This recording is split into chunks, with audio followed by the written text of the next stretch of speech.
Praise the lord. మన ప్రభువైన యేసుక్రీస్తు నామములో మీ అందరికీ నా హృదయపూర్వకమైన వందనాలు.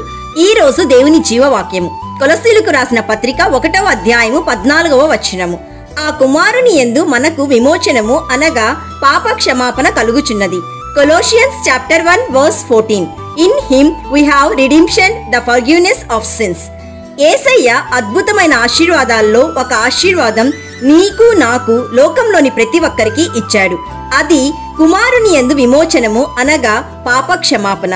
ప్రియ సహోదరి సహోదరుడా, ఈ రోజు నీవు త్రాగుడు, జూదం, మోసం చేయడం, వ్యభిచరించడం, మోహపు చూపులు కలిగి ఉండడం, అబద్ధము, చెడు మాటలు, కోపం, ద్వేషం, గర్వం, దురాశ ఇటువంటి పాపంతో పట్టబడి ఉన్నావా? కాబట్టి ఖచ్చితంగా శిక్ష పడాల్సిందే. దేవుని తీర్పు దినాన పాపివైన నీవు నరకంలోనికి వెళ్లాల్సిందే, అగ్నిగుండంలో పడాల్సిందే.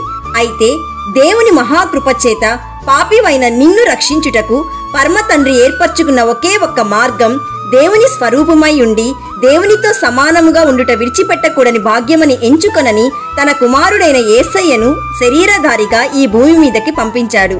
నీ పాప శిక్ష అనుభవించుటకు, నీ స్థానంలో మరణించుటకు నీవు పొందవలసిన తీర్పు యేసయ్య పొందాడు. తీర్పు దినాన నీవు పొందవలసిన ఉగ్రత యేసయ్య పొందాడు. దేవుని గొర్రెపిల్లగా సిలువలో నీ కోసం ప్రాణం పెట్టి తన పరిశుద్ధమైన రక్తాన్ని ఇచ్చి నిన్ను కొనుక్కున్నాడు. అందుకే ఆ కుమారుని యందు మనకు విమోచనము అనగా పాప క్షమాపణ కలుగుచున్నది. So my dear friend, scripture says Christ came as the son of man to serve and to give his life as a ransom for many. ప్రియ సహోదరి సహోదరుడా, ఈ రోజు నీ పాపమును విడిచిపెట్టి యేసయ్య చెంతకురా. ఆయన మాత్రమే నిన్ను పాపం నుండి విమోచించగలడు. యేసయ్యను నమ్ము, విశ్వసించు. ప్రార్థన చేసుకుందాం, ఏకీభవించండి. యేసయ్య, ఈ రోజు మాకిచ్చిన గొప్ప వాగ్దానాన్ని బట్టి నిన్ను స్తుతిస్తున్నాము. తండ్రి, నీవు మా విమోచకుడవు. ఈ రోజు జీవవాక్యం వింటున్న ప్రతి ఒక్కరిని, వారి కుటుంబాలను నీ కృపచేత నీ రాకడకు సిద్ధపరచుమని రారాజుగా రానయ్యున్న యేసయ్య నామంలో అడుగుచున్నాము తండ్రి. ఆమెన్. God bless you.